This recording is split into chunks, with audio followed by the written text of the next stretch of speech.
படைத்தலுக்கு ஒரு நாள்தானே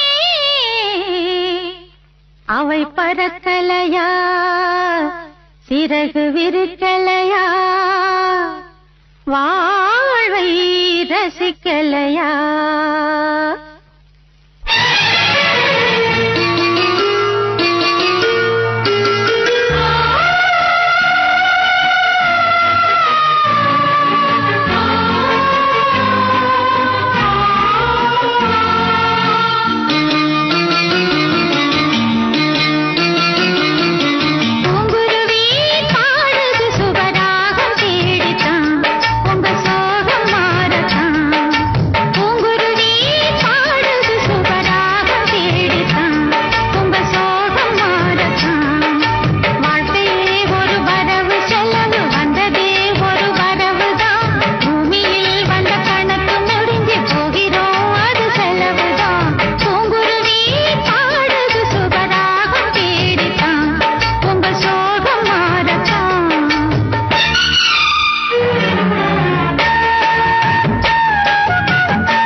என்னம்மா? வாங்க, கடைவி வரைக்கும் போயிட்டு வந்துடுறேன். எதுக்கு? வாங்க சொல்றேன்.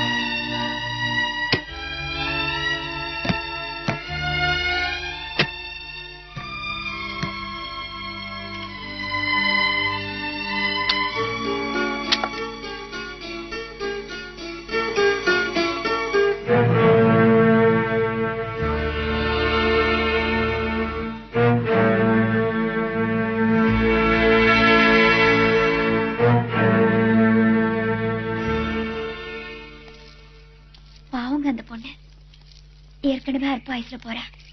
அதுலயும் உங்களை பத்தின நினைப்பு அவ மனசுல அறக்குறையா இருக்க வேண்டாம். நீங்க சொன்ன மாதிரி ஒரு 75 மார்க்காவது வாங்கி சுமங்கலிங்கிற பேரோட அவ பூவும் பொட்டுமா போய் சேரட்டுங்க. சார் சார் பிரியா ஸ்கூல்ல இருக்கா? உங்க 2 பேரும் அவசரமா கூட்டு வர சொன்னா சார்.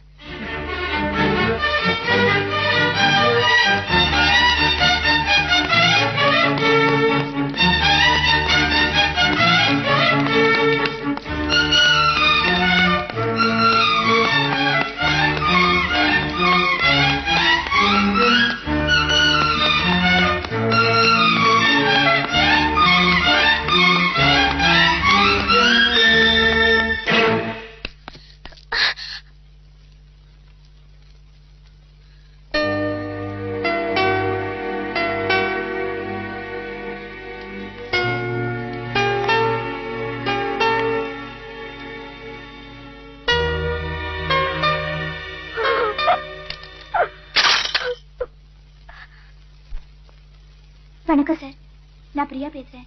ஆங்கிலத்துல ஒரு அழகான பழமொழி இருக்கு, no use of crying over spilt milk. பால் திரிஞ்சு போனா போனதுதான். அதனால எனக்காக நீங்க வருத்தப்பட வேண்டாம். ஒரு ஆசிரியர் தன்னோட மாணவிய வேற மாதிரி பார்க்க கூடாதுங்கிறது உங்க கொள்கை. அது மாறக்கூடாதுன்னு தான் நான் உங்க மாணவியாவே புறப்படுறேன். சுந்தரகாண்டத்துல சீதை தன்னை சுத்தி கரையான் புத்து கட்டினது கூட தெரியாதவளா உட்கார்ந்திருந்தா. ஆனா நான் எனக்குள்ளேயே புத்து கட்டி உட்கார்ந்திருந்தேன். சீதை துயரத்துல இருந்து விடுபட்ட மாதிரி நானும் இப்ப துயரத்துல இருந்து விடுபடுறேன். நான் உங்களை விட்டு பிரிஞ்சுதான் நினைக்க வேண்டாம் சார். அக்கா சமையல் செஞ்சா அதுல நான் இருப்பேன். அக்கா பாட்டு பாடினா அதுலயும் நான் இருப்பேன். இன்னும் அக்கா செய்யற ஒவ்வொரு பணிவிடையிலையும் நான் இருந்துட்டே இருப்பேன்.